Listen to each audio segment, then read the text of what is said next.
status. And we are starting. Do you think it's not too early to start the recording while people are still joining? No? We will need to Okay.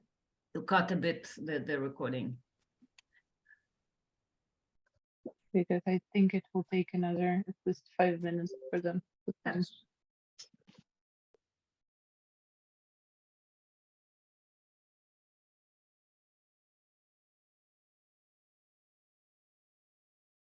Дорогие гости, коллеги.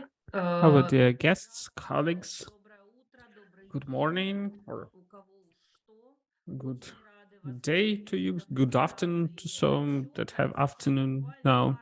So welcome you at the presentation of the report. Just a couple of more minutes and we'll start. So far we are waiting for the rest of participants to join us and then we'll start the presentation itself. Yeah, hi Katya. Long time no see.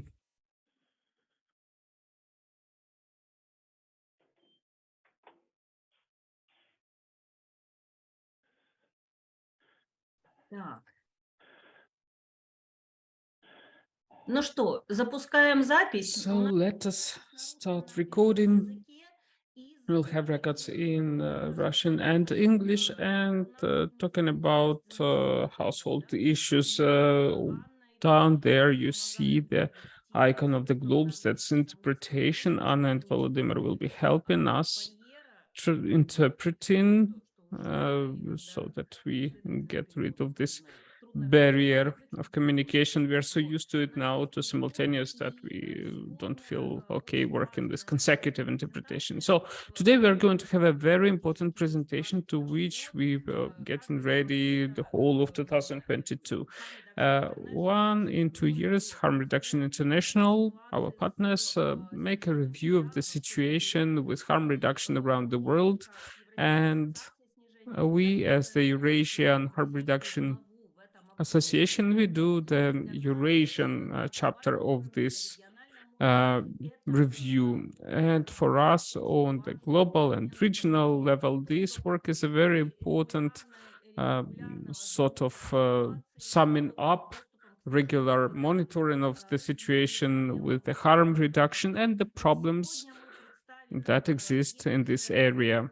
So today, well, we already have this chapter translated into Russian. So we have 1 chapter in Russian and the main findings, conclusions of the report in Russian.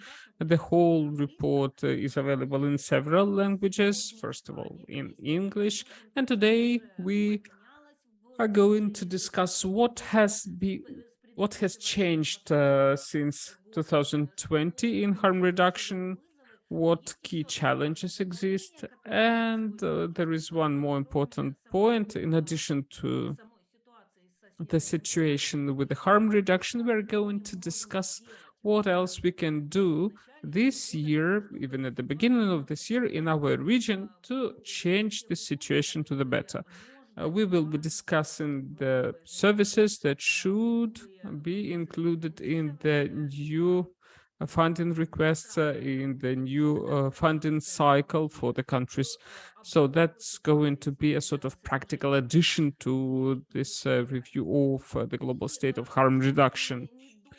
So without much ado, I just want to say that we are going to record this presentation, and if you want to review it once again, you can do that and you'll get the presentation and the report itself. So I'd like to give the floor to Temitope Salami from Harm Reduction International, our colleague. Well, the EHRA did this global review, and I would like to give the floor to him to speak about how funding, sustainability, diversity, and coverage of harm reduction looks like in the world as of 2022. So just to remind the rest, please choose the interpretation channel as you need. Thank you. Temitope, the floor is yours. Thanks a lot, Jana, and thank you for that brief introduction. Hi, everyone. Hi, colleagues and dear participants. Good morning. My name is Temitope Salami, and I am a project coordinator and researcher in the public health team at Harm Reduction International. At EHRA, we envision a world in which drug policies uphold dignity, health, and rights. We do this by using data and advocacy to promote harm reduction and drug policy reform. We show how rights-based, evidence-informed responses to drugs contribute to healthier, safer societies, and why investing in harm reduction makes sense. In fulfilling our ethos, we strengthen support for harm reduction through partnerships at international, regional, and national levels. We use data and analysis to advocate for funding for harm reduction. We use human rights standards to challenge rights violations committed in the name of drug control.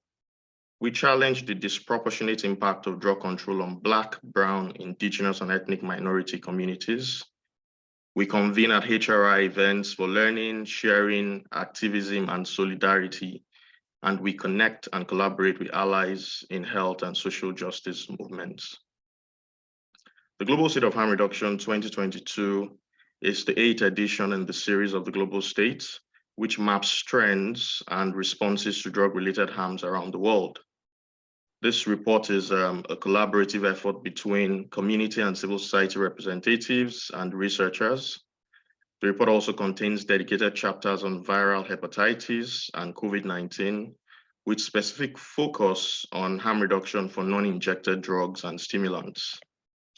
The report is a result of an extensive mixed method survey data collected from 192 experts in 87 countries, and an extensive review of the literature and reports, including from harm reduction organizations and networks of people who use drugs. So today I'm going to present briefly the global overview to the report to highlight recent developments in harm reduction and drug policy from a global standpoint.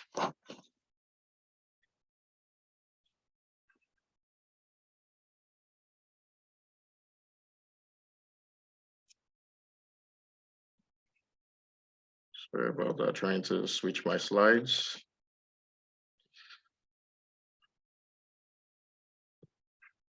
All right, so between 2020 and 2022, we have seen an increase in the uptake of harm reduction interventions. For the first time since 2014, this report found the number of increase in harm reduction services being implemented in countries. So for example, we have new needle and syringe programs opening up in 5 African countries. We have 4 countries who have officially sanctioned drug consumption rooms. We also have 3 countries that have introduced opioid agonist therapy programs, and no country, quite interestingly, have stopped the implementation of NSPs, opioid agonist therapy programs, and DCR since 2020. And also we've noticed in the report that for the first time, we've been able to collect country by country analysis of safer smoking provision kits and pharmacotherapy for people who use drugs. The research we conducted found safer smoking kits are being distributed in 19 countries around the world, and 2 countries in particular, Canada and Czechia, have nascent stimulant pharmacotherapy programs. We also noticed that due to global economic, political, humanitarian, and environmental crisis, harm reduction has been put at major risk. For example, in Afghanistan, we know that the Taliban retook control of the country in 2021. And even though there's been a lot of progress in harm reduction provision in the country, that has been stalled by the takeover of the Taliban.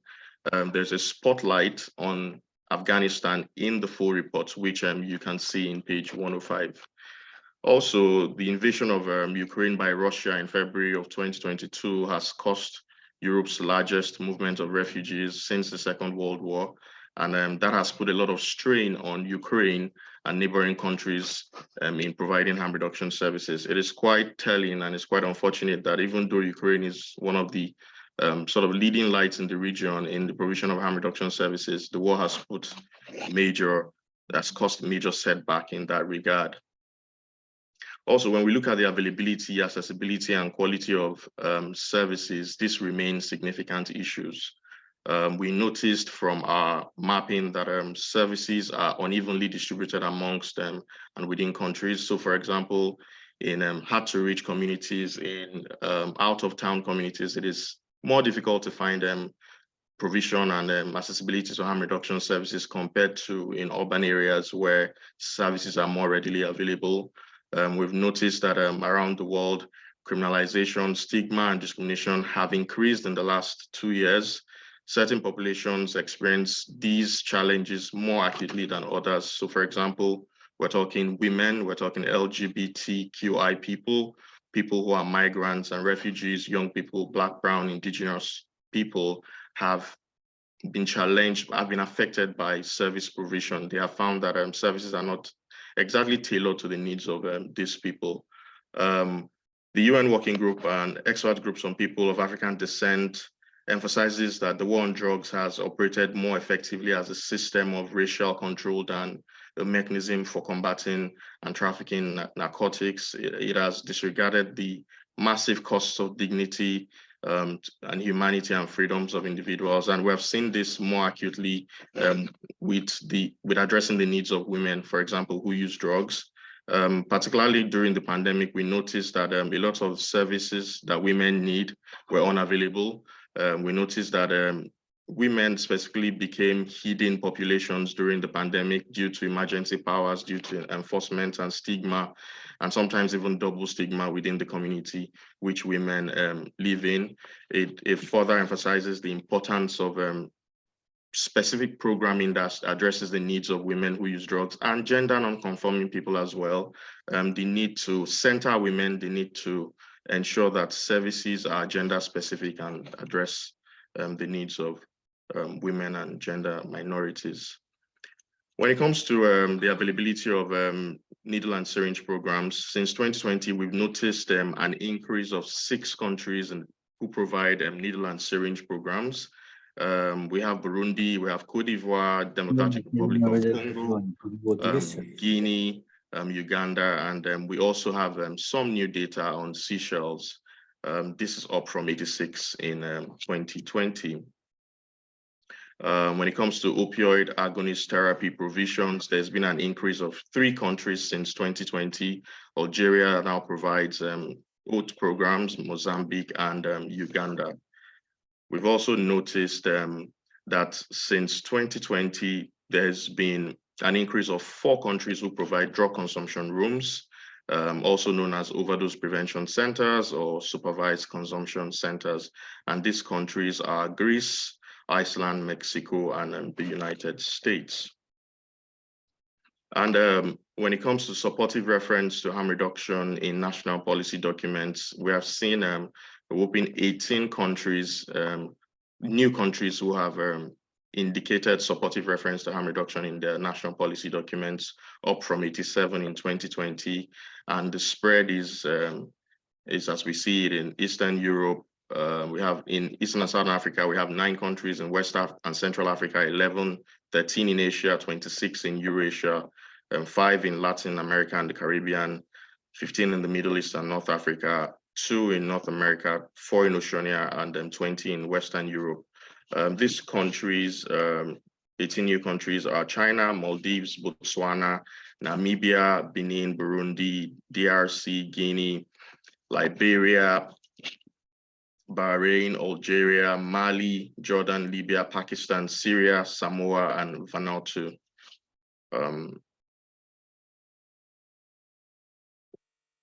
But in spite of all of these positive developments that we have talked about, it is quite unfortunate that harm reduction in prisons have stalled since 2020. We have mapped in our report that only 9 countries operate NSPs in prisons, and those are Armenia, Canada, Germany, Kyrgyzstan, Luxembourg, Moldova, Spain, Switzerland, and Tajikistan. Canada has the world's only prison DCR, based in prisons, and the number of countries providing OAT in prisons is unchanged at 59. We also observed that OAT programs are now operating in Kosovo, in Macau, and in Tanzania. But we also have new data indicating that prisons in Georgia, Hungary, and Jordan only offer opioid agonist detoxification as opposed to opioid agonist therapy programs in full. In terms of needle and syringe programs in prison, this is the data and this is the geographical spread. In Eurasia, we have 4 countries. In North America, Canada, in Western Europe, we have another 4 countries. This is quite telling because, as we can see, provision of services in prisons are quite limited, and it is also quite more apparent in the global north compared to the global south. And even in the global north, where services are more available, we notice here that services are very, very limited in prisons, and this is where some of the greatest harm reduction needs are required. So it's important that the focus of programs, the focus of funding addresses services, providing services and harm reduction services in prisons.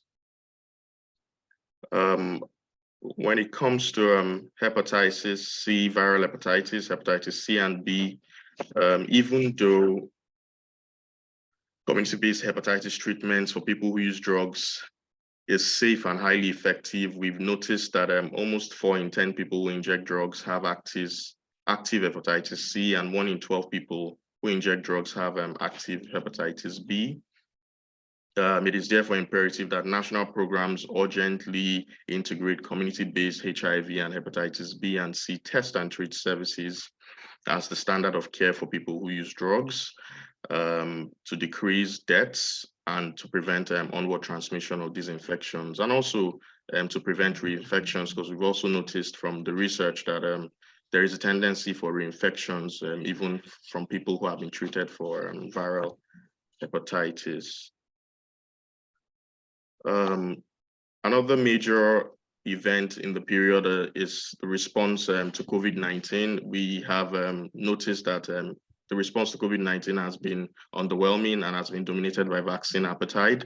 And there's been a lot of stigma, structural barriers to health, and global inequality in the availability of vaccines. And this has been shown particularly in low and middle income countries as opposed to high income countries. According to UNDP data, approximately 72% of people in high income countries had access to at least one dose of the vaccine, compared to 24% of people in low and middle income countries. And that translates easily to 3 in 4 people in high income countries and 1 in 4 people in low income countries. And I mean, this is quite telling. We've noticed a lot of big pharma holding on to patents and holding on to sharing patents for production of vaccines, especially in low and middle income countries. And this has led to a lot of unnecessary deaths, particularly amongst key populations and communities of people who use drugs, and vulnerable communities as well. And that's why it's very important that now that the WHO is talking about the pandemic treaty, which comes into force in 2024, which will set binding rules for the international community on preventing and responding to future pandemics, it is quite important that civil society's voices is present and in these considerations and in these deliberations. It is also quite unfortunate that as of yet, civil society has not been given enough room to participate, in decision making, both at international level and at national level. But I feel like perhaps this is the best time, or there's no better time for civil society involvement and engagement in this process as we are now, considering the fact that the conceptual zero draft is still under consideration, and it's important that human rights elements and components are included in the documents which will set the rules for treating and addressing future pandemics. But ultimately, to build on the gains of harm reduction since 2020, it is imperative that countries recognize harm reduction, as an essential service during crisis. So this is basically a run through the key data, top line data in the global state for 2022. The next slides will touch on some of the issues that we came across in the different regions, and just to do a highlight of some of these issues for our general knowledge. And for example, in Mexico, we noticed that Mexico has only one drug consumption room in the region. This is the only one in the region, and it is exclusively for women. It's quite telling as we can see that there's a need for these services, but they're very limited, in the region. Also in Eastern and Southern Africa, we noticed that 7 countries provide needle and syringe programs. There's been an increase of 2 countries since 2020, and which is Uganda and Seychelles. There's also 7 countries also provide opioid agonist therapy. There's been no change since 2020 in the region, and to date, no country in Eastern and Southern Africa provide DCRs. In prisons, we noticed that there is no country that provides NSPs in prisons in Eastern and Southern Africa, and 4 countries provide opioid agonist therapies in prisons, 1 since 2020, which is Tanzania. When it comes to injecting drug use, and in the region which we're considering in particular, Eurasia, we noticed that 43% of new HIV cases in Eurasia are attributed to injecting drug use. And despite this alarming figure, we only have a few countries in the region who provide syringe dispensing machines, for people who use drugs or people who inject drugs. And these are in Czechia, in Hungary, and in Georgia. This is quite unfortunate that we have this alarming rate of infections, and yet we don't have basic services for people who need them, in the region. Naloxone availability in Eurasia, this sort of ramped up during the last 2 years. One of the reasons being the pandemic and the limited access to, services, drop-in centers, to walk-in clinics. There's been an increase in take-home naloxone programs. For example, we've seen programs in Albania, in Czechia, in Estonia, in Georgia, in Kyrgyzstan, in Lithuania, Moldova, Slovenia, Tajikistan, and Ukraine. There's also been an increase in peer distribution of naloxone also in Georgia, Kyrgyzstan, Slovenia, and Tajikistan. And this is the testament to, the resilience of civil society and community leadership in the period, ensuring that peers came together to ensure that people who needed services were able to access these services, even in very difficult terrains and conditions. In Iran, for example, in the Middle East, we have recorded quite sadly 131 deaths. 131 people were executed for drug-related offenses in 2021, which is a sharp increase from 2020, 42%. This is quite unfortunate, and it further buttresses the fact that there is a need for an international moratorium on the death penalty, and for the international community to ensure that countries put a stop to the killings of people due to drug-related offenses. We also noticed that when it comes to overdose deaths in the United States, it's up 60% since 2020. And one of the major causes of this increase is the toxic drug supply in North America, with opioids such as fentanyl polluting the drug supply. This and synthetic opioids as well. This has caused a lot of unnecessary deaths, in the region in the period. From 1999 to 2019, we have noticed that there's been an increase in overdose deaths amongst American and Indian, Alaskan communities in the US, compared to just times 3% in the general population in the period. We've also noticed that 4.5% people of First Nations people in British Columbia and Canada are more likely to die of drug overdose than those in other British Columbians, by about 4.5 times more in 2021. We have equally noticed that when it comes to drug-related deaths in Aotearoa, New Zealand, Maori people are more likely to die of drug-related deaths than non-Maori people. And when it comes to this drug-related deaths in Australia, Aboriginal and Torres Strait Islander people are more likely to die than non-Indigenous Australians. And When it comes to COVID-19 vaccination rates, Maori people have 50% lower rates of vaccinations compared to the national average, while Aboriginal and Torres Strait Islander people in Australia have 20% lower than the national average, you know. And hepatitis C prevalence in Australia is rising amongst Aboriginal and Torres Strait Islander people and falling amongst non-Indigenous Australians.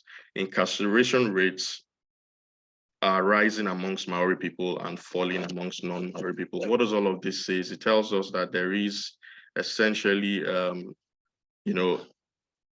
structural racism and violence being meted towards Indigenous people compared to people in the general population and people who are not Indigenous people. And there's a need to begin to address these concerns and to begin to respond to the needs of ethnic minority groups, Indigenous people, and ensuring that we put these figures out there and use this to advocate for better services and programs to address the needs of minoritized communities. In West and Central Africa, although we have 11 countries who have made explicit reference to harm reduction in national policy, there's still a lot of challenges in the region. For example, there's a severe lack of data, and few countries have reliable population size estimates for people who use drugs, and this is a challenge in the sub-region. In the European Union, Western Europe, we have the drug use record in the EU. We have 3.5 million people who use cocaine, 2.6 million people who use MDMA, 2 million people use amphetamines, and 1 million people use heroin and other opioids. In the United Kingdom, there is still no drug consumption rooms in the UK, and there's still no stimulant prescribing available here, and NSPs in prisons are also still unavailable in the UK. It's quite unfortunate that all of this have happened, especially in the global north and in the UK, for example, which is one of the countries with a lot of research and a lot of advocacy when it comes to provision of harm reduction programs. We've also noticed a lot of human rights violations, and this has continued worldwide in the name of drug control. We've noticed that there's been a denial of access to harm reduction services, including through, criminalization of drug paraphernalia, such as needles and pipes, and the prohibition of opioid agonist therapy. For example, in Russia, there's no opioid agonist therapy programs. There's also a lot of discrimination against people who use drugs, and this has hampered the provision of HIV and viral hepatitis care. Despite all of this, we find that there's still a huge funding gap, for harm reduction programs in low and middle income countries in particular. As it stands, based on our research, it is only at 5% of the level that is required to address the need in low and middle income countries. And it is particularly more important that countries, member states, and donors begin to focus attention and put their money where their mouth is, and provide services, provide capital and funding for services in low and middle income countries where the need is greatest. It is also important that in the last global funding round, the Global Fund was able to raise about 80% of the needed its targets for the seventh replenishment. It is important also that other funding organizations, for example, PEPFAR, provide funding, for harm reduction programs to address some of these key challenges. Despite all of this, the overall increase and commitment to the implementation of harm reduction services is a testament to the dedication and resilience of communities, civil society, and international organizations in the period, particularly during the pandemic. A lot of commitments, a lot of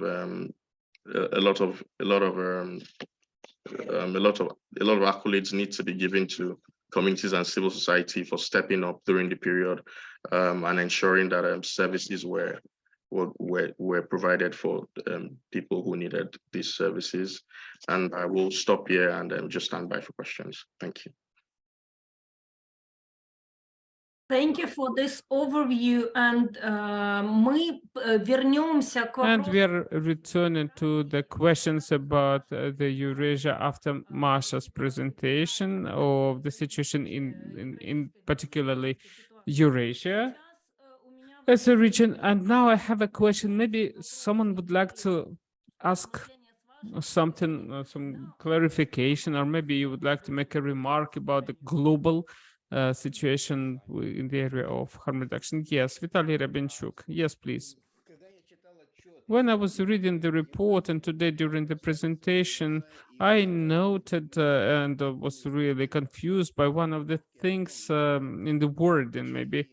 For example, in the Czech Republic, in Prague, yes, they have a project for OST, yes, but we cannot yeah, we're writing in the report, like in Czechia, they have an OST program. No, in Georgia, they have a syringe program, but a person from Kutaisi or Sugdidi, well, we'll be surprised that they have it. They have it only in capital, in Tbilisi. It exists in Tbilisi. That program exists in Prague, but not in the country, really. So thank you very much for this presentation. That's the only remark I have. Yes, thank you, Vitaly, for your comment about the fact that actually having something in the country just shows that it is possible in the country, but it doesn't mean that it exists throughout the country. And especially in rural areas, in small towns and so on. Katya, please, your question. Yes, good day. I have a comment regarding the fact that we need to take into account the inflow of migrants from Ukraine into Europe. For example, in Germany,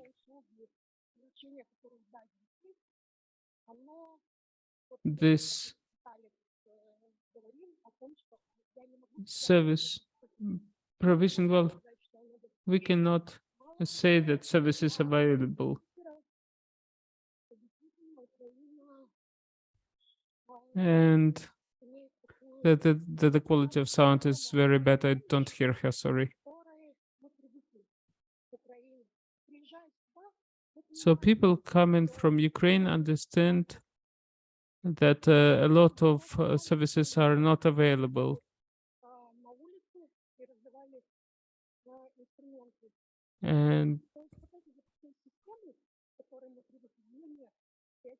And so the system we are used to, the system of services, is not available. And it's even not mentioning the language barrier or other barriers. So, unfortunately, we also have this factor of war, which we need to take into account. Also, we saw that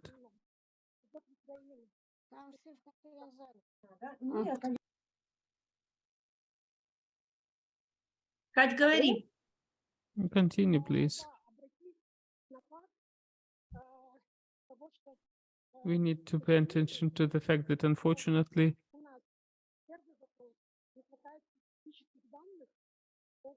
we lack specific data about Ukrainians in Europe, in particular in Germany, on key populations, including people who use drugs, those requiring harm reduction. And we just lack that information. We don't have the actual data. The most recent data we had was the middle of last year. So it's very difficult to work with these groups if you don't have data on them.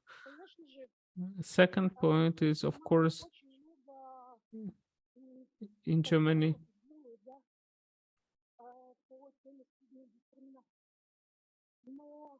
that there are many laws against discrimination, but it exists, this discrimination, despite their efforts to eliminate it. So we need to provide people extra support because of that. And the third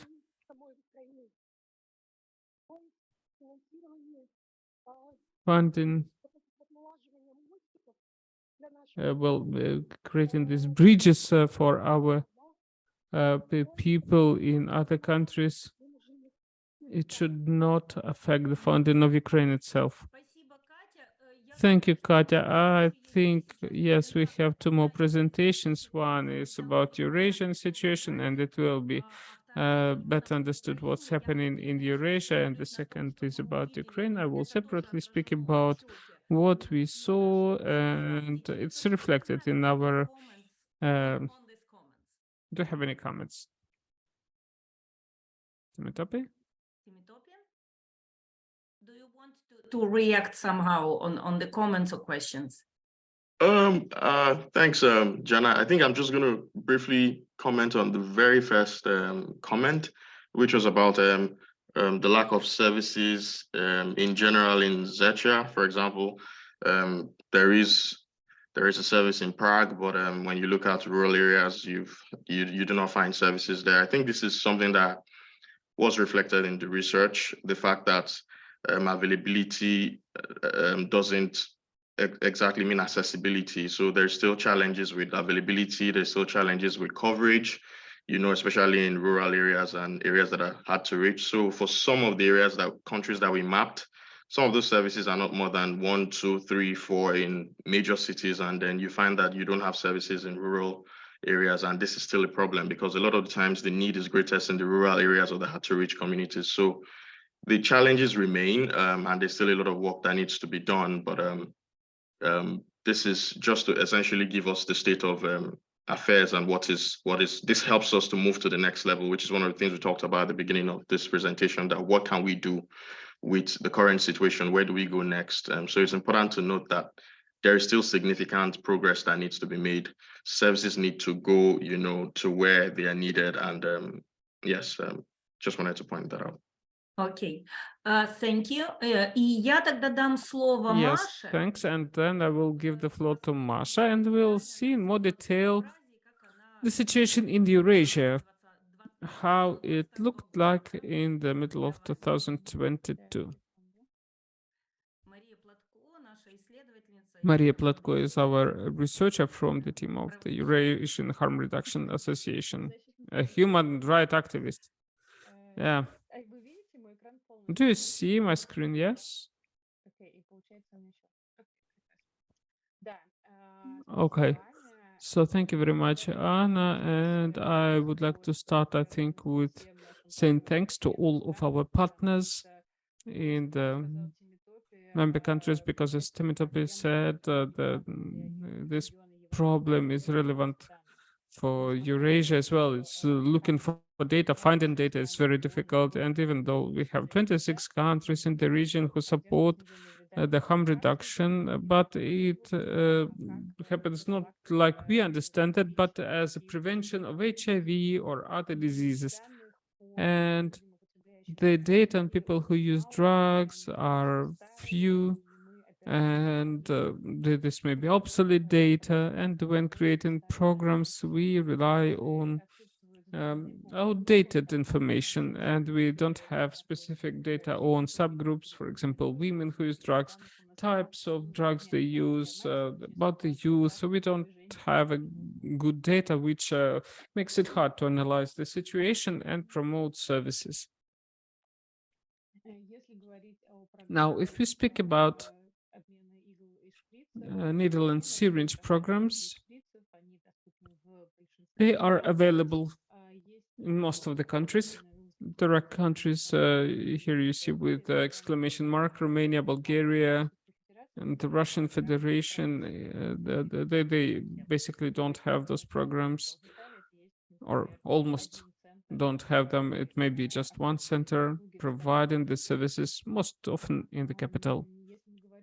Now, if we speak about non-injection drug users, the services for them are available in Czechia, Estonia, Moldova, Slovakia, and Slovenia.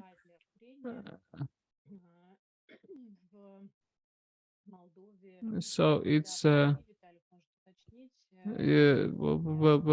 in Moldova, they've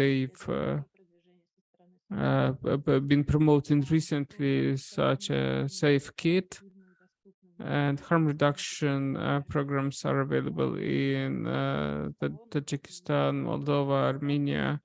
But the question is to what extent the people actually use those programs, and it concerns both the harm reduction programs and OST.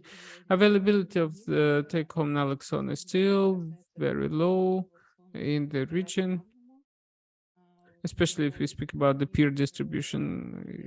In Estonia, for example, to receive naloxone, you need to take training. In Slovenia, they have a very strange, in my opinion, practice that they provide naloxone only at the OST sites. And if we speak about the new kind of harm reduction programs, it's checking the quality of substances. It's available in Poland, Lithuania, Georgia, Slovenia, and Ukraine, but it's mostly not supported by the state. It's usually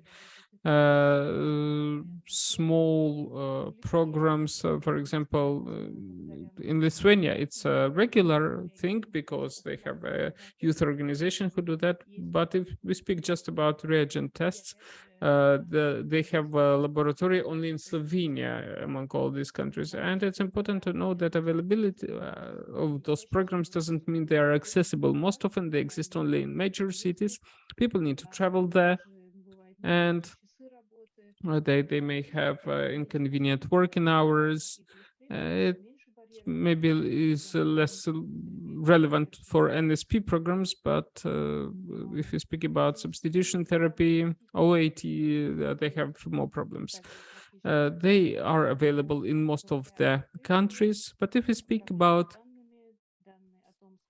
the coverage, we have the problems with the data. We don't have good data about what percentage of people who need these programs are actually covered with it, because we don't have a good estimate of the numbers of the people who require this. So in 21 countries out of 28, those programs are available. And if we speak about OAT in the prisons, despite the fact that it is available, for example, in Georgia, it is available only for detoxification. So the colleagues from the Georgia can clarify. So it's not for a long time. In Hungary, formally it exists according to documents, but we know from our partner is in Hungary, only 2 persons have taken part in this program, so it's not actually working.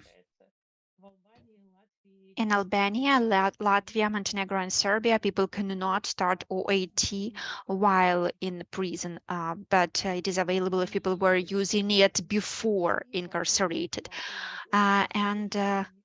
In OAT, there are a lot of barriers, distance, because people are not able to access OAT drugs. They have sometimes to travel 200 kilometers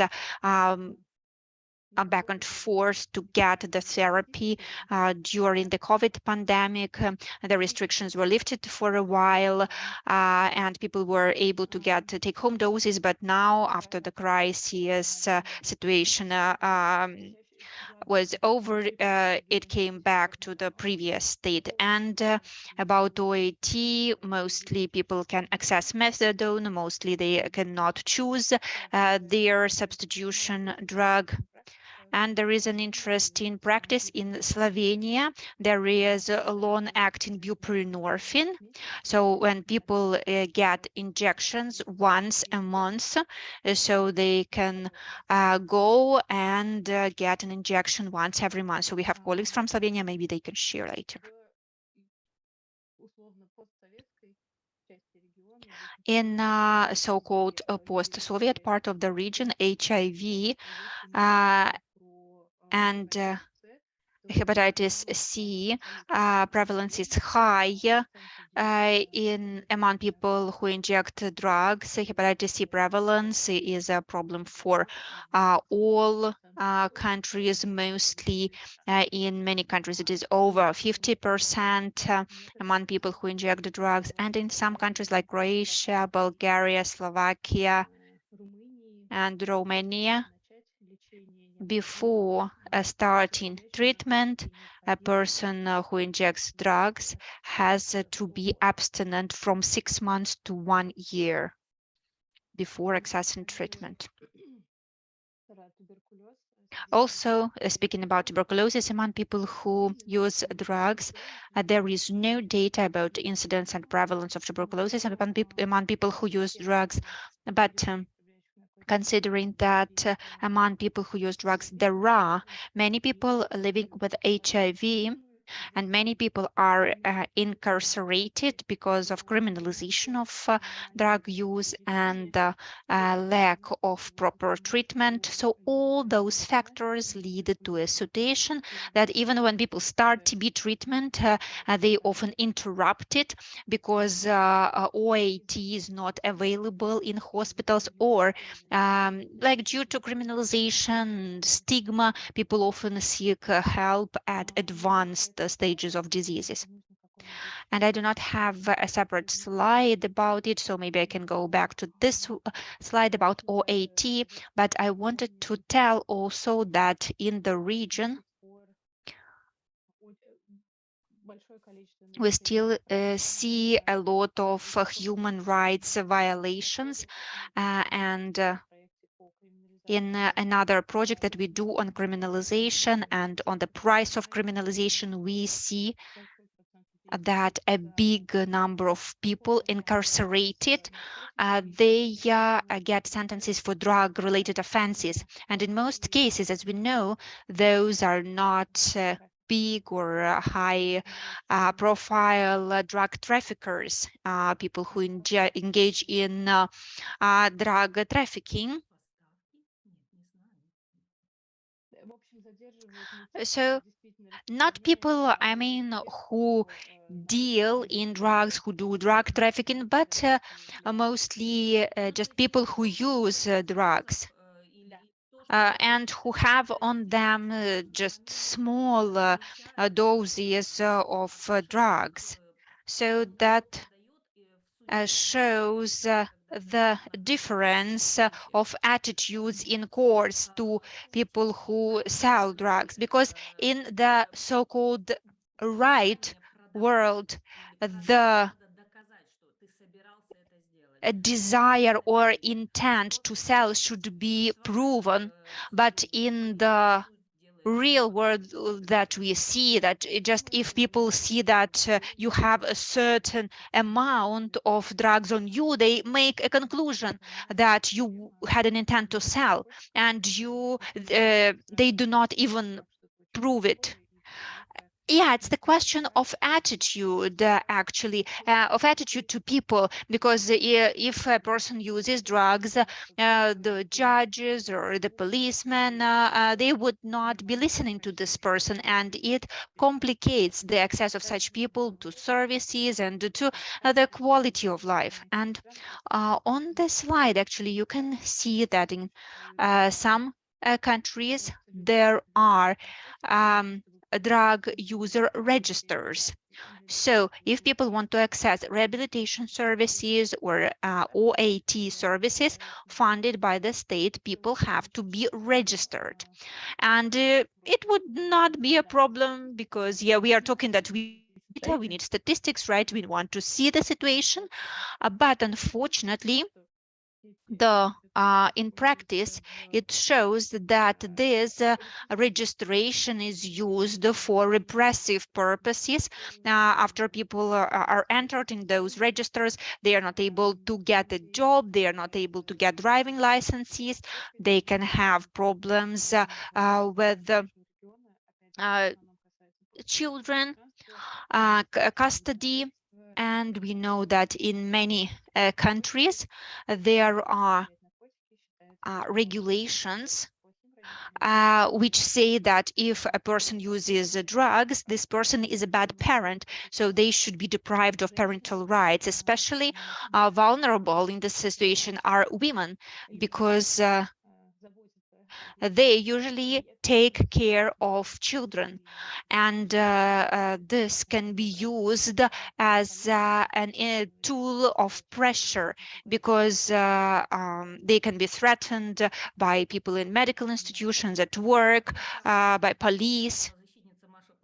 Of course, Masha Platko is a human rights activist, so of course she had to mention human rights violations in her presentation. Anything else that you wanted to share from the report, something that maybe has changed a lot?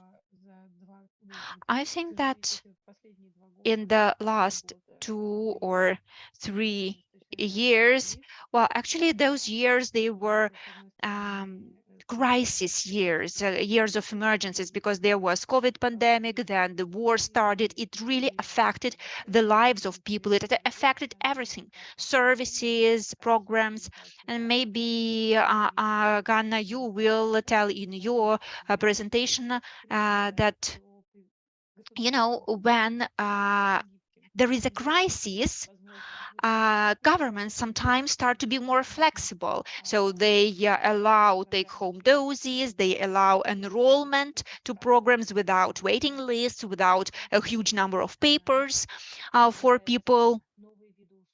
There might be some new types of services, like virtual online services, for instance. So I think that crisis, of course, is bad, but those new opportunities that happen when the crisis emerges, I think that we need to use this momentum as people who work in the sphere, and try to scale up those good practices. Thank you, Masha. And I wanted to talk about new services which emerged, and what we learned. But actually, this part will be covered by Evgenia at the end of our webinar. And what I will be talking about what we had to face in 2022. The war actually started even earlier, but the year 2022 became the year of full-scale war in Ukraine. And this factor, Russia attacking Ukraine, Russia bombing Ukraine, was a key factor for harm reduction in all the region, for harm reduction, for various services, etc. So in the report, this situation is also reflected. Of course, I will tell you more than what is included in the report, but it was an important factor which changed the lives not only of Ukrainians, but people all over the region. Health institutions were damaged, and we have colleagues in harm reduction who lost their homes for the first time, or not even for the first time. There are many people in the military from among our colleagues. There are many advocates and consultants who now joined the armed forces of Ukraine. So we all, in this or that way, are affected by this war, not just as victims, but as those who fight and those who try to bring our victory closer. And we understand that a lot of people lost their homes, were displaced within the country. Some people say it's 11 million. There are also other numbers. It's difficult to assess it, actually, because some people get registered, some people don't. And also quite a lot of people moved to other countries, not only Europe, because we keep saying Europe, but Europe was the first border for people. There are also millions of people deported in the Russian Federation, or just people who decided to go to Russia because it was the only way for them. A lot of children deported to Russia without the consent of their parents.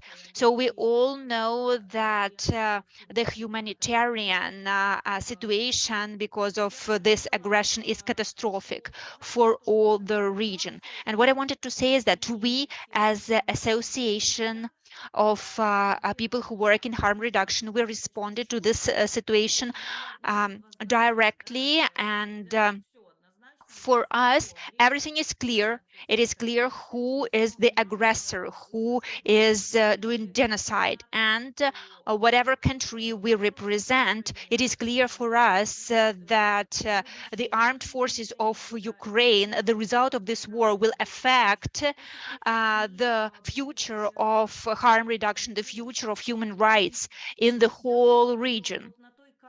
So I think that on the map that Masha was showing you on access to harm reduction services, it was quite clear, because our colleagues at the global level, they often say that drug policy, it is a policy of colonization. So people who are oppressed and who used to be colonized, they often are the ones affected, the one suffering, the ones suffering from the repressive drug policy. And if we look at it in our situation in Eurasia, there is also this huge empire which is trying to impose its rules. It is not only killing and oppressing people who live in the country, in the Russian Federation, I mean, but also they try to put pressure and to make sure that the same rules apply in other territories as well. So the Russian Federation forces and puts pressure on the enforcement agencies in Central Asia, in Belarus, for example, in Eastern Europe. So Central Asia, even Balkan country, politically, they are often under pressure of Russia, and they start to be opposing to substitution treatment, for instance. And at the occupied territories, people who have, if there are slightest indications that people receive the substitution treatment, they can get sentences, prison sentences, and spent a lot of years in prison just because substitution treatment is not allowed in Russia. And we know such examples. I am happy that Natasha Zelenia this year finally was released from the captivity. Before that, Andrei Yarovoy was also released. They all were arrested by Russians because they had OAT drugs on them. And we all, as regional networks, we understand that it's not just a regional conflict or regional war. It is growth of imperialism and authoritarian regime in our region. Maybe it is not clear at the global arena, but we try to share it. And talking about what happened to harm reduction in Ukraine, we need to say these are real heroes, people who did that, who provided the services. They together do the impossible. They keep in touch with their clients, with their colleagues and the community all the time. They keep providing the services, and the services themselves, they get modified because the needs are different. It's not enough to provide a syringe or a condom or provide consultation or hepatitis and take a person to a doctor. You need here to find food for the whole family of the client, and some accommodation for them, and some source of warmth, because it's winter now. And in fact, many organizations, well, we did support about 40 shelters all around Ukraine, and many organizations from among those who did harm reduction, they had to, well, become shelters. Whether it's good or bad, well, this is how it is. And we need to mark immediately that this is a very exhaustive work. It's a hard toil. It's quite heroic and similar to what the fighters on the front line do, because this work requires huge mental, moral efforts and physical efforts too. from outreach workers, social workers, peer consultants, and community representatives and the managers. And what we see in Ukraine and in some countries like Moldova and Polska, the countries that admit the refugees, we saw that the harm reduction became the point to which the people who use drugs and their families come to get the comprehensive set of social and health services. And that's important. In some oblasts of Ukraine, military administrations already understand the role of harm reduction in this complex of social support, not just in terms of response to HIV. And now, in their language, the talks with the Global Fund and other donors, they speak about emergency package of services that is that like so something well for disaster situations. Yes. And for us as harm reduction people, this is very important. We spoke about that during COVID, that yes, that's a place where people can sleep and have some basic food and warmth and connection, paralegal support, psychological support, support in case of gender-based violence. And during the war, there is a lot of that. Support in case of, like, simple health care needed, access to insurance. For example, if people stay in other countries outside Ukraine, this whole set of the services, the first point, the launch point, starting point for all of this is the outreach worker, the person using drugs, trusts. Evacuation, yes, let's not forget about how we took people from Shelling, we evacuated them. And that's again the example of heroic attitude of Ukrainian colleagues and the dedicated work of those who help Ukraine for almost a year now in Poland, Germany, and so on. We as a network became so much united, turned out to be so much united that it really makes me admire how we work through the borders, finding resources to deliver the things people need to survive. We were able to find the resources, and someone joked that we created a sort of oil pipeline from Lithuania to Ukraine, providing about 20,000 liters of fuel for generators in the shelters. And we provided the generators too. And the advocacy activities to improve the access to naloxone and so on. Speaking about the advocacy, an important point here is to remember the importance of comprehensive approach to harm reduction, because all donors and the Ministry of Health in all our countries will, of course, try to return to the old model, like harm reduction is a response to HIV. No, it's not anymore. And this comprehensive nature will require a lot of efforts from us as harm reduction managers. Talking about flexibility, because well, there were some needs during COVID and totally different needs during the war, and when there will be reconstruction of the country or other disasters, because the crisis is a new norm, unfortunately, we need flexibility and mutual trust.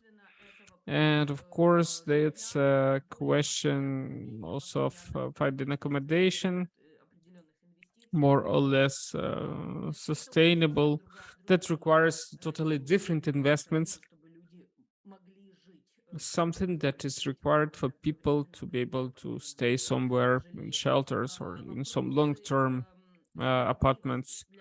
And there is a question of justice for people who suffered from the war crimes on the occupied territories, who were persecuted according to the repressive Russian legislation, and gender-based violence. We need to achieve the justice. We need not just to overcome the crisis, to survive in this violent situation, but to achieve justice so that these cases don't get lost, that in that tribunal the European Parliament voted for, there should be cases of people who use drugs, who lost their homes or lost their health or experienced violence. They have to be there. It's important to feel that that there is a chance for justice, for punishment of those who committed the crimes. An important component, and not just for Ukraine, but for the whole region, is the social adaptation and economic security and jobs for people who use drugs. Because of the economic crisis, it will be increasingly more important issue, and we need to ensure also access to universal health coverage. I've also already mentioned gender-based violence. That's a topic that is increasingly more important now because there is too much violence in the region, and mental health too. The whole set of services needs to be integrated. We need to build those bridges between mental health support and harm reduction. And an important point about European countries, Ukraine is actually a country that has implemented a lot of well-coordinated, comprehensive, innovative services for vulnerable populations, for people who use drugs, for people who live with HIV. And it looked like, well, a lot of things could be improved. Just like in Ukraine, they had great electronic systems in banking and electronic documents. We thought that it was a normal thing for the Western Europe, and we were just sort of replicating it. But when the millions of Ukrainians went to other countries, they saw that this access or coverage of harm reduction shown in Europe is available only in big cities with huge lines where you have to wait for more than a month, where you need to be employed to get a medical insurance, and if you don't have medical insurance, you have nothing for you. And that there are very high barriers preventing you from joining a program, or there is lack of access to OAT in Hungary, and there is no access to naloxone in Poland, absolutely none, zero. And the fact that those programs are not coordinated, there is a program in one town not available in another town because it's municipally funded. We saw it ourselves, and we are trying to deal with that case by case, supporting each individual requiring that kind of help abroad. But systematically for the European Union, just like for the countries of the Central Asia and the Caucasian countries, the issue of helping not just Ukrainians, but those who are not citizens of those countries, or not insured citizens, or who are people with some problems with IDs, for example, they have these huge problems with accessing the basic treatment, especially harm reduction services. We see those issues are really pressing in the region, even if we don't mention the social adaptation, shelters, employment, and so on. And this is actually our advocacy agenda for the following years, because the crisis has shown very well how the situation is worse with harm reduction than we thought. So Yeah, that's it. We are looking forward to the victory of Ukrainian army and the Ukrainian people, because that's foundation for our work, for continuing with the services we provide. Okay, Vitaly, you have a comment, I see. Dear colleagues, thank you very much for this presentation. It's a very, very good one, focused on the real life issues and the changes and or lack of changes sometimes. But I wanted to add that, for example, it seemed that both COVID and war have affected the access to services or to the OAT drugs, but it's not so because, for example, in my country, in Moldova, for 3 years, we've been in the situation with interruption of OAT drug supply. And we cannot say that it is a result of the war or COVID. It is the result of the fact that the mechanism of procurement is not well organized, and not just the procurement mechanism. Well, we see the problems with accessibility, with the quantity of the drugs, the quality of the drugs. I'm not going to go too specific now, but I think that in this context, not much has changed. We still need to do a lot of work to be able to somehow influence the identification of the needs and terms of reference, to be able to get quality assured drugs from pharmaceutical companies that can be trusted. That's one thing, and that's important for Ukraine in particular, because we know that people there receive the drugs, which was studied by my colleagues from the community of people who use drugs, and they identified the lack of the dose, the lack of concentration of the active substance in that drug, which prevents it to be really effective. So we need to consider not just price, but also the quality when we procure something. And the second point I wanted to mention, we just learned it yesterday about the low quality drugs for our friends in Ukraine. They now complain about the quality of ART drugs. And I think this aspect needs well, like more attention. We need to check whether this is really so, because just yesterday I heard about this for the first time. But all of these, and of course the drugs for hepatitis C, they need special attention, because, for example, when you receive OAT drug and you become stable, you get time to take care of your health and get ART and hepatitis. But if we don't have the access to those drugs, even though we have stabilized condition, emotional and physical, the comorbidities such as hepatitis C, they prevent us from be adherent to ART, for example. And in some countries, they still don't have diagnostics and testing for resistance to ART. So those are the things which still remain unchanged, and even the war and the COVID pandemic did not lead to this situation, because those problems they were relevant even before COVID. And yeah, I want to thank you once more for this report.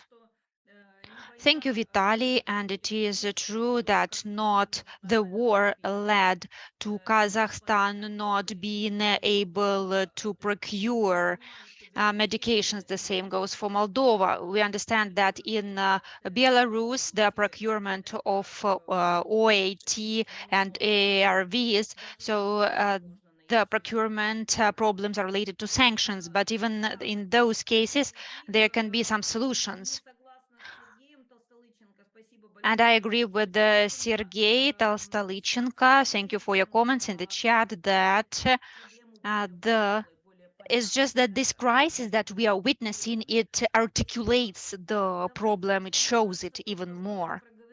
And I think that what Vitaly mentioned and what we are all thinking about, how we can use the data of the report. So, for instance, we have seen drug checking. So the service is available in the region. We cannot call it innovative. It is available, but in other European countries, has been implemented for many, many years. And the same goes for community centers or safe injecting rooms or drug consumption rooms. Those services are just part of the harm reduction for many years. Paralegal support to people who use drugs. In this or that way, we have been doing it, not for the recent 2 years, but we did it even before. Now we systematized it more. So most of the services, they exist. We have seen them for many years in harm reduction in different countries, but they are still not a standard. I mean that they are not integrated in all harm reduction programs. They are not accessible to everyone. So what can we do now in early 2023? So the next presentation is by Evgenia Kananchuk. She also represents Eurasian Harm Reduction Association, and she now works to help us to promote those services. Yes, just a second. I will now share my screen.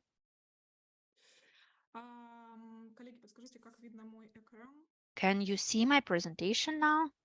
Видно, но не на весь экран. Нажми внизу We see презентацию. it, but not full screen. Yeah, just a second. И всё пропало. Now it's gone.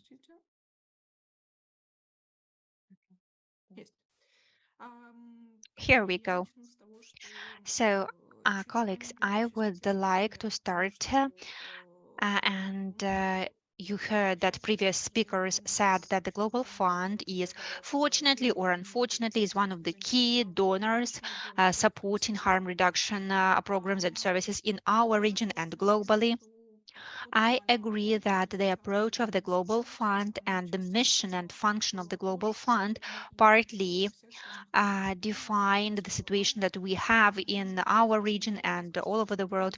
So, seeing harm reduction from the standpoint of health, it is kind of medicalized, but the Global Fund also is adapting their principles and their attitude to different components of the program, also to harm reduction. And as you know, in some countries of our region, this year, some countries will be submitting their proposals to the new funding cycle, and that is a great opportunity to cover some great interventions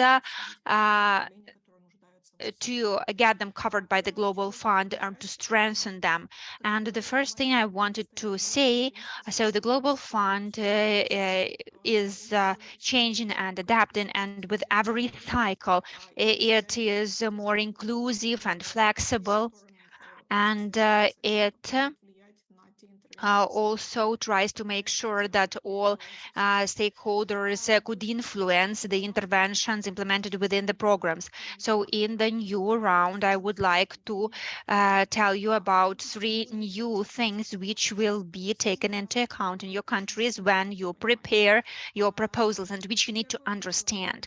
So firstly, the Global Fund has reviewed many of its documents. Some are available in Russian now, some will be available in Russian soon. And there you can see how the Global Fund defines the structure of harm reduction programs, certain HIV-related services, and from my experience, I can see that these Documents presented for this cycle now they were reviewed, and the framework is now much more convenient than it used to be.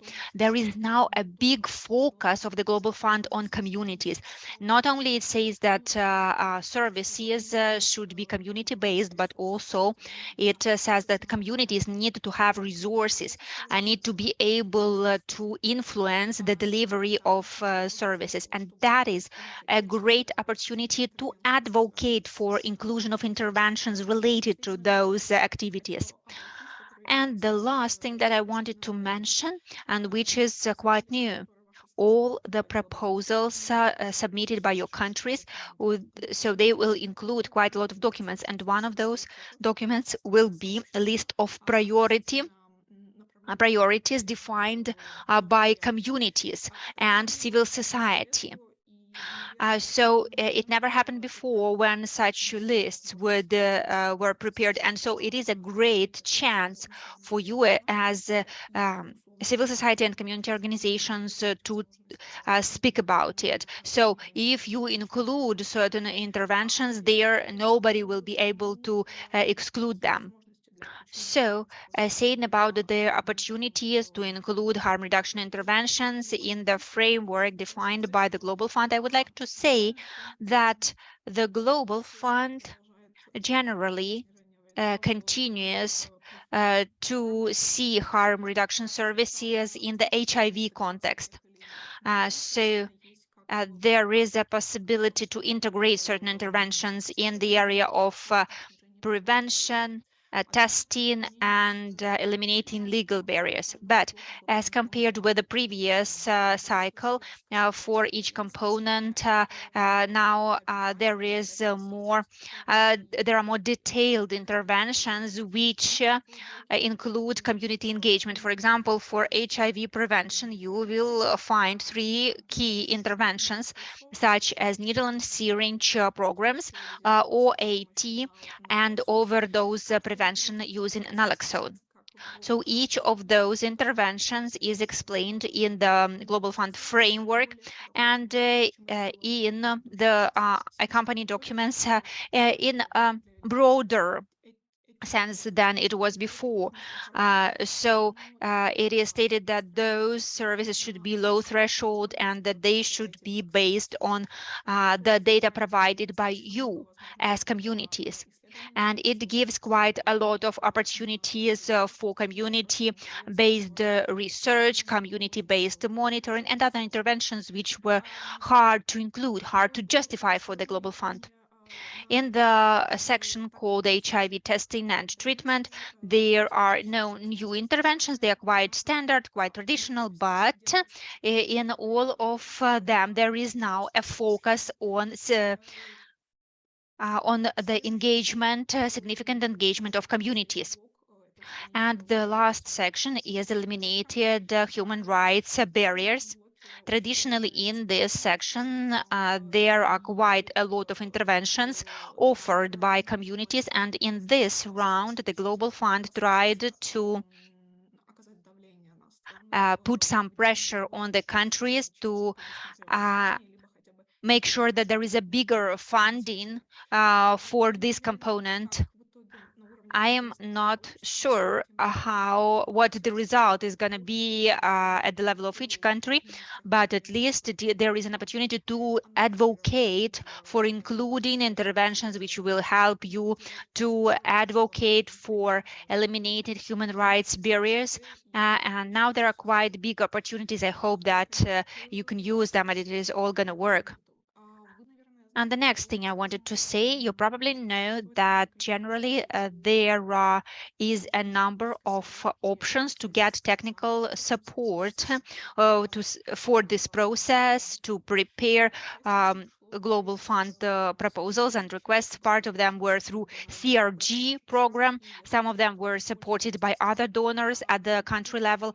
And I know that in most countries, there are some technical consultants which help the country to define architecture of interventions and to prepare the descriptions, to write the text. So what we plan to do, what technical support we are going to offer. Now on this slide, you can see approximate list of interventions that we are now finalizing. In our team, we have several people who have experience of writing grant proposals. So we used this experience and we tried to focus in the description of those interventions on those points which are universal for most countries, but sometimes they might be quite complicated when describing them. So we have prepared sample descriptions of interventions, and we will share with them next week. After that, we would like to organize a number of trainings and webinars and tell you how these interventions can be implemented in practice, and what you should look at if you would like to include those interventions in your proposal. And if necessary, after those webinars, we are ready to work with you individually and help you to transform this modular, this kind of sample description of interventions to specific text to go into your proposal. So that is all from me. Anna, maybe you would like to add something. No, it's okay. I hope that you will get this information and you will see in more detail what we are talking about. So I realize very well, and we all, I think, realize that the question here for the next 3 years is what things that we have piloted already, what can be done now, what can be implemented in full scale in the countries.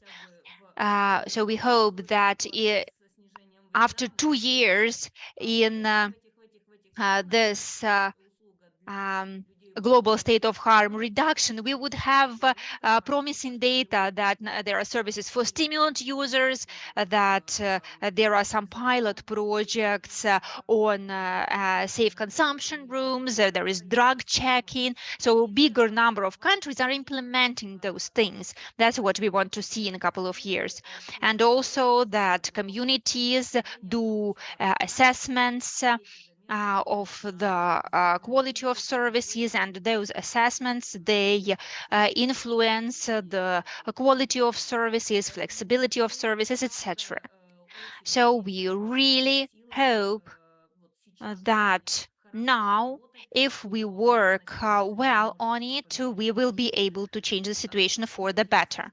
So we are optimists. So we see the glass as being almost full, just a little bit, and it will be full.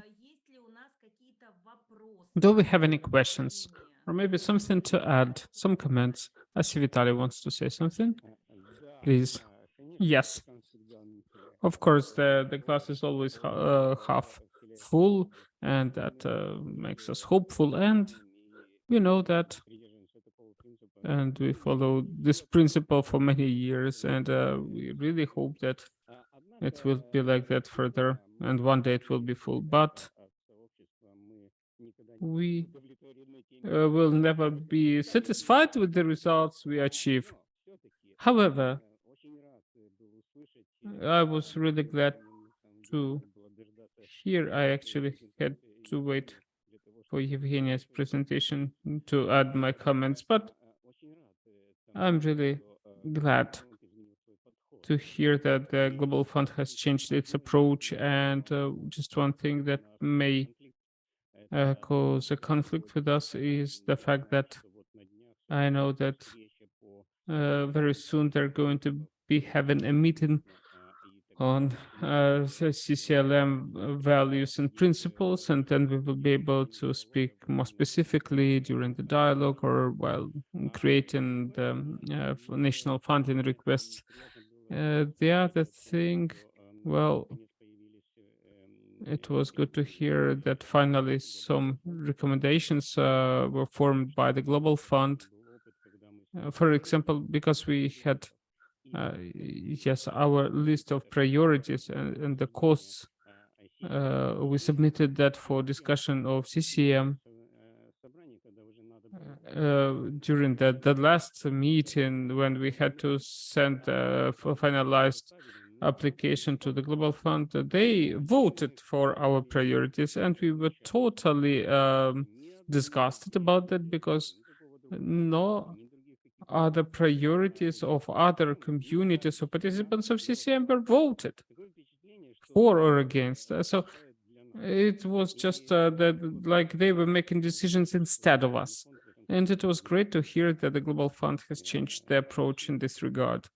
Thank you. We'll be hoping that the glass will be full one day. Yeah, we'll be doing something for that. Yes, thank you very much, Vitaly, for your active participation and the comment. Of course, it's clear that the situation with harm reduction in the countries is formed through our active advocacy. And well, unfortunately, my personal experience shows that the state is not a system where you set the goal once and then it is done. No, in any case, in harm reduction, sustainability, in harm reduction funding and flexibility and the list of services, and in so services included in the country's lists and funded by the state, meeting the requirements everywhere. We need to do advocacy. So far, we cannot rest on laurels because that's a continuous process when the civil society needs to control the activities of both the state and the implementers of the services and so on. But I think this is our mission after all. And do our speakers, Timothy, Masha, or Evgenia, have any final comments, some like overview, final words about where we are with this review and the harm reduction in general? Because otherwise, let's have less words, and because I don't have other presentations. Thank you so much, Jana. Thank you, fellow presenters and participants for just paying attention and contributing to this very important conversation. 2 points, and I'll hand off. The first one is, I mean, we've talked about very important issues and all of the challenges that are still apparent within the region. But the bottom line for me is the fact that without the required funding, we cannot get to where we want to be from where we are. So it's important that we're able to advocate for funding to programs that need to be funded for us to get the results that we desire. And how do we do this? The last presenter has talked about, the requirements for the new funding model and how advocates and harm reductionists can get involved. But the truth of the matter is, we need to get advocates, we need to get community representatives into country coordinating mechanisms to be able to get any traction in this regard. So it's important that we begin to have representatives in CCMs who will in turn determine what programs will be funded, what programs will get to the Global Fund, what programs will be funded, and what services will be provided at national and local levels. So it's important that we step up our commitments in this regard. Also, the second point is the fact that a lot of countries are in transition currently, Global Fund transition. Some countries are already outside the funding circles, and it is important, I think, for national governments, for policymakers to begin to fulfill their end of the bargain, to begin to support programs, to begin to help ensure that programs are adequately funded. This is a challenge in not just Eurasia, but in other regions as well. You find that a lot of programs, once countries get out of the Global Fund funding circles, it is challenging for them to continue to sustain the progress that has been made. So this is sort of a clarion call also to national governments to do their part, and for advocates to also provide advocacy in this regard, partner with governments and ensure that they're fulfilling the end of the bargain. Over to you. Thank you, Timothy. Masha? Да, я, наверное, как человек, который работал. Yes, me as probably a person who collected the data, please read the chapter, please submit your comments. If you believe something has changed in your country, please write to us about that. And even if we don't change that in the current version of the chapter, we will make the modifications in future, which will be important for all.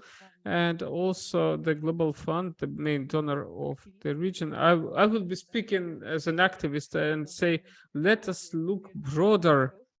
The Global Fund is not the only donor. And I'm sure that if we speak about intersectionality, about comprehensive services, then it will not be one donor and not one ministry involved, but many others, and we need to learn how to work with them. Just like we learned to work with different communities and subgroups of people who use drugs. Thank you very much, Evgenia. Yeah, I want to agree with Masha, and I encourage you, regardless of your attitude towards the Global Fund, because I know that many activists have different attitudes with regard to the GF, but it's a lot of money coming from the GF, and that's a great opportunity for your organizations to expand the list of sources of funding for the ambitious interventions you want to implement. And it's very real because the Global Fund really tries to adapt to the changes, ideas about the harm reduction and how it should be implemented in the region. So I call upon you not to ignore this process, to take active part in the Global Fund processes and be persistent in advocating for the interventions you believe are critical, and we will do everything we can to help you with that. Thank you very much, Evgenia. And I would like also to say that we are really happy to see that responding to the needs of the people who use drugs, we are not alone. It's not just our association, but it's also Eurasian Association of Women. It's EWNA. They work with women who survived the gender-based violence or those who need some mental health support. That's also newly appearing Eurasian movement for the right to health in prisons.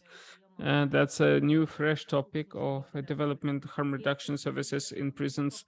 That's also expert groups or group on migrants and access to services for migrants and people who are not citizens because of different reasons. This is a very important topic, and that's TB people and intersectionality work we do together with the ECOM,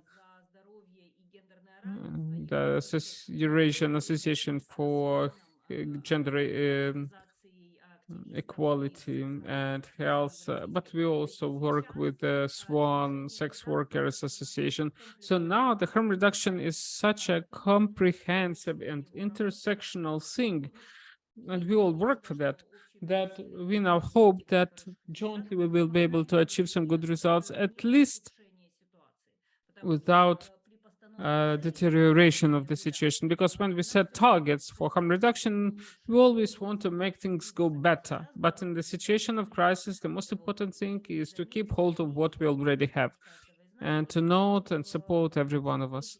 And I would like to finish this meeting with saying the words of thanks to all of you and all of our members and people working for harm reduction as civil society organizations, community-based organizations, and public servants and doctors providing the services in this very extreme situation.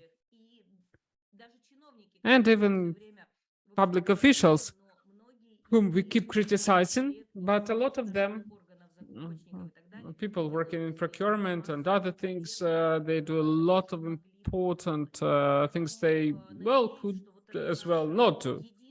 But I really hope that our togetherness and this feeling of being needed and doing something relevant, even doing some mistakes, we understand that some things fail. And now it is very difficult to work in the region because of political issues, and the advocacy will be very difficult now. But we move on, we achieve results, and even the fact that we are together and we help each other, keep in touch, it's also an important thing, a very important result of our joint work. Thank you very much. Thanks for your participation, for your activity in this meeting, and thanks for your daily work, because it is so valuable. And I'd say words of thanks for the interpreters for their work. Thank you. Here we stop and let you go. Have a nice day. Have quiet weekend. Even quiet weekend is a very important thing now. Спасибо. Спасибо.